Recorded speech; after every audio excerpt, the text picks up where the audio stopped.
Hello friends, नमस्ते प्रणाम। हमारे चैनल में आप सभी फ्रेंड्स का स्वागत है और अभिनंदन है। तो हम लोग बहुत ही प्यारा बेटी विवाह गीत लेकर आए हैं जो सुहाग गीत है। अच्छा लगेगा तो लाइक शेयर सब्सक्राइब जरूर कीजिएगा और कमेंट बॉक्स में ज़रूर बताइएगा कि ये गीत आप लोगों को कैसा लगा। तो चलिए सुनाते हैं। पापा सवारी मामी बेनिया डोलावे हो, अरे बेनिया डोलावे हो, अरे बेनिया डोलाई मम्मी पूछे को बात हो, अरे बेनिया डोलाई मम्मी पूछे को बात हो।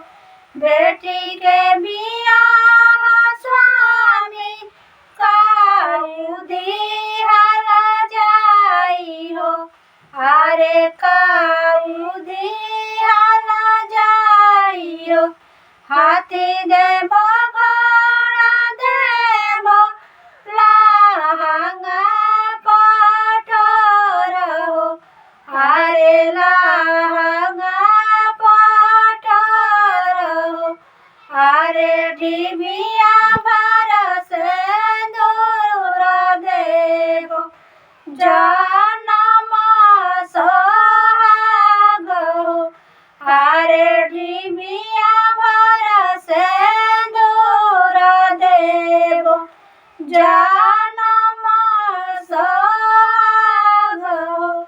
चाचा सवाई चाची बेनिया डोलावे हो, अरे बेनिया डोलावे हो, अरे बेनिया डोलाई चाची पूछे को बात हो, अरे बेनिया डोलाई चाची पूछे को बात हो।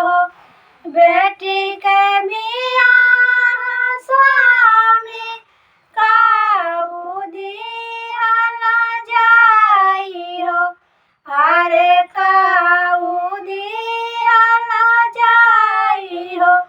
हाथी देबो घोड़ा देबो लहंगा पटोर हो, अरे लहंगा पटोर हो, अरे